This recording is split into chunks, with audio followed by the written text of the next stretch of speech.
Hello everyone, good afternoon on this beautiful Thursday. Here I am, Beks Thompson on Bribie Island from Thea Beacon in my clinic space today.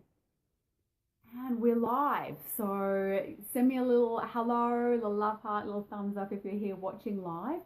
If you're on later, then you're in for something really, really powerful, really simple, but super effective tool that everybody needs in their life. Now, I get really excited when Western science and my kind of like physio brain merges with my yoga life, you know, with the neuropsychology and with the energetic sort of world. And this is exactly what the psoas muscle represents, because the psoas muscle is in the front of your hip. It attaches to your hip bone, the top of your thigh. It attaches to the inside of your pelvis, and it attaches to the very front of your spine. Now, it's a muscle for moving forward, right? But like physically, you know, walking forward, up and down. When we are in a mindset of being too forward, we're always living in the future. This is where we worry, where we have anxiety, where we are moving very fast-paced. Then this muscle contracts. And I see this in just about everybody because of this type of society and the way that we are living today. And I'm going to show you in a minute 2 actual processes and practices that you can use to retrain this, because this affects your hip pain, low back discomfort, pain or feelings of instability. It can affect your cycle, women. It can affect your emotional stability and your emotional calm and ease and sense of safety. And if you've caught any of my videos earlier this week, we've been talking and opening the discussion around self-worth and self-belief and fear and doubt. Yeah, so they're very obviously interlinked. They're opposite sides of the coin. And we have to be comfortable with fear in relation to our growth, in relation to our environment, and where our sense of safety has to come from is within. We have to build presence within, and we can do this in a number of ways. So I do this in energetic ways, in visualization ways, in mental processing ways, in changing belief systems, shadow work. There's lots of ways that I work with people in this. This is a way that the physical can be addressed, and it can start to dissolve and unravel the bindings that we have energetically, emotionally and mentally as well. So it's powerful stuff and yet beautifully simple. And I've been using these couple of practices in class this week, in my yoga class, and people are commenting, wow, such beautiful simple flows we've had this week, but people are going away feeling really more stable in their body and emotionally. And it's something that people are taking away and wanting to use at home. So I thought, okay, I need to share this with you guys, and I would love to hear what you feel. Now, when we come into feeling, many of us rush through our exercise, or in yoga, we rush through our asana practice. This is a little combination of the two. It's a little bit yoga, it's a little bit physio-y, but it's very powerful. And the more intention and the slower you do this practice, with more awareness, the more powerful this is going to be for you. So I want you to really notice, how do you feel? How do you feel physically? How do you feel emotionally before and after doing these practices? Because we stay on the superficial, and I want you to drop into that deeper place. So stay with me and let's do these practices. Now, you don't need a bolster, but if you have cushions nearby, now grab them. If you have a yoga block, you can use that instead and put the yoga block across where I'm going to be putting the bolster. So let's have I want to talk to you before I lie down and do this, because I want you to explain, and then when we do it, we can just do it. So the first thing that we're going to be doing with the psoas is to just open it out and lengthen it, because it gets very contracted and it holds us. It holds us from moving forward when there is fear, worry and anxiety in moving into something. You can see how this relates to our emotional self. Now, some of the more traditional ways of stretching psoas can be quite forceful, like lunges and that kind of thing. And if we push too much into resistance in our body resists back. So the first thing we're going to do is a very gentle, soft opening of our psoas to get some length. And then we are going to retrain that psoas muscle in a lengthened position. So this teaches it to, number one, be long, safe to be long, and that it can stabilize you in a lengthened position rather than having to contract right in. Because this muscle has different properties, different ways it can work for you. At the moment, this muscle is probably only working in its big, strong, forceful, I've got you kind of position. I'm going to hold you, I've got you. We want it to work in a more relaxed way, which is much more flexible, where its fibers are more elastic and it's more responsive and subtly holding you in a nice stable position as you move through different transitions, as you move from A to B, as you do different movements. It's not just grabbing you and holding you because the rest of it doesn't feel safe. So like I say, there's overflow in these exercises from the physical and to the emotional, and these next couple of weeks and this week just goes all around self-belief, self-worth, and fueling those so that we are not held back by our fear and doubt. So enough explanation, let's get down. Hopefully you can see me. I've got my puppy here coming in on the act. So let's just come away a little bit. So the first thing is to lengthen the psoas. So we're going to lie down and have the knees bent, feet on the floor. Grab your bolster or your block or your cushions and just lift your hips and slide your bolster underneath. Now it's your pelvis that you want to rest on the bolster, not your lower back. So you just want to feel that your pelvis is nicely hugged here. And then we're going to bring one knee into the chest. We're going to be doing both, so it doesn't matter which one you start with. And then you're going to just gently slide the other leg out on the exhale. And there's a little play here. Notice how my straight leg, if I don't force it, it comes up a little bit as I hug this left knee in. And as I release, the right leg straightens out. Can you see that? So we want to play with this edge. And I'm going to play with keeping the leg down and then bringing the leg in rather than the other way around. Because if I bring that knee in, and see how my other leg comes off, this one? If I push that down now, I'm pushing too much into resistance. I'm forcing that down. So we're going to keep the right leg straight and then very gently bring the left knee in. And notice, see how my right leg is starting to come off just a little bit now. I'll just accentuate it, see? So we're going to come back and you're just going to hold your knee into your chest at the point where you can just start to feel that wanting to lift. And we're going to just hold it there and breathe. So you're breathing into the front of the right hip.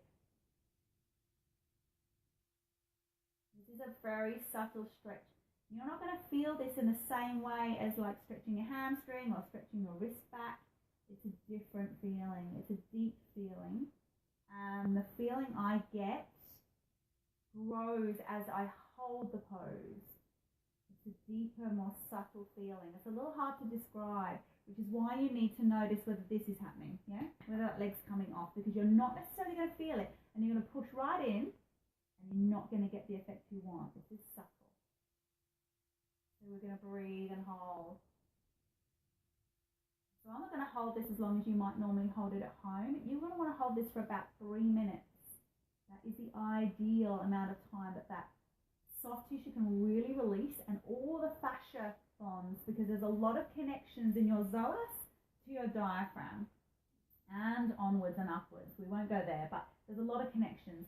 And if you've done some yin yoga or restorative poses, you'll know that you just need to take your time with this to let some of that unraveling occur.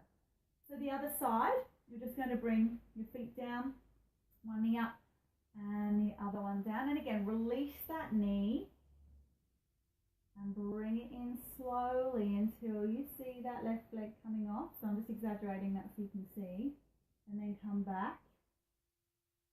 Keep the left leg down and just bring that right knee in until you feel that left leg sort of wants to pop up a little bit. So it can be useful having someone with you.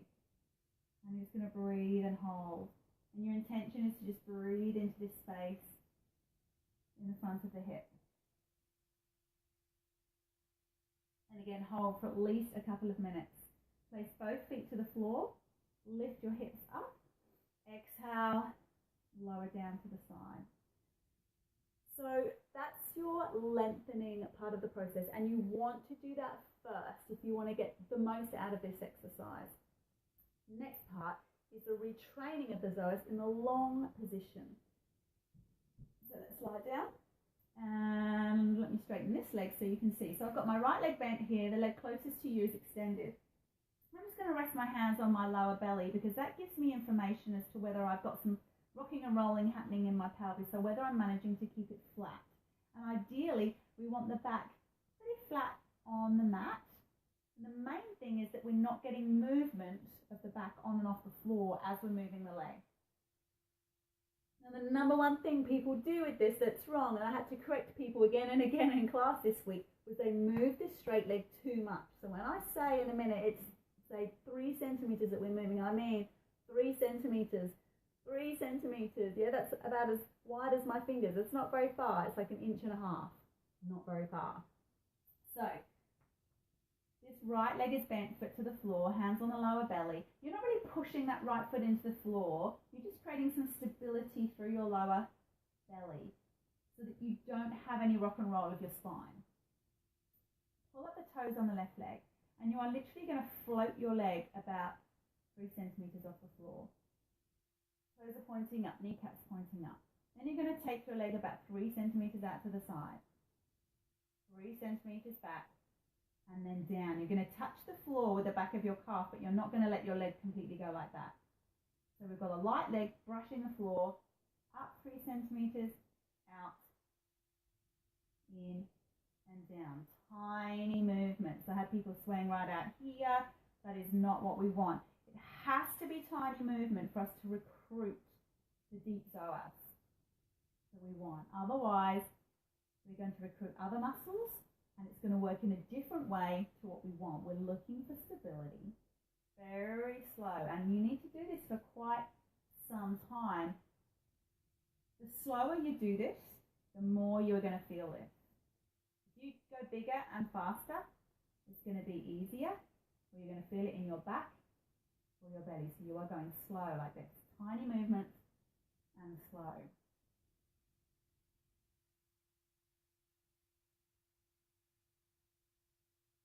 So again, a minute or two. I don't like to count the number of repetitions because when we count repetitions, we get very goal orientated, and we can hold our breath, and we can push beyond where we should or not do enough. So I want you to feel. This is learning about feeling. When can you now not control this? When is your back starting to move? When can you feel other muscles in your legs starting to try and work? Yeah? That's when you need to stop. And then I want you to rest. Press that leg down, straighten the other leg out, and take a breath in and out here. You want to feel the difference. And really, I want to invite you to do that when you come off the bolster as well, because we do need time for that integration. I should have left just a little bit of a gap there for you to just lie down and feel what your body felt like after doing that stretch. Yeah? So then we're going to go to the other side. Bend that knee and do the same here. 3 centimeters up, 3 centimeters out, in and down. Very small movements.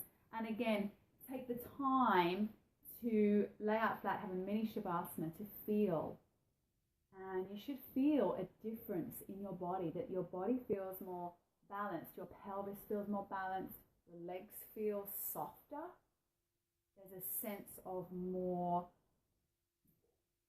I don't know what it is, it's kind of like safety. It feels like safety in the body. It feels like inner strength and inner calm, and that inner core has been activated in a really, really beautiful way, a really balanced way. So do take the time to feel that.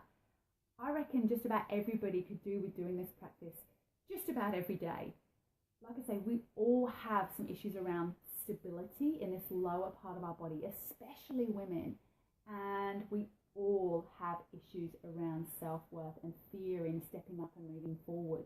So this is a beautiful practice for everyone to feel more self-worth, more self-belief, Fear is going to be there anyway, but we don't want to be driven by it. So we want to feel safety within, no matter how scary it is out here if we're stepping up in the world.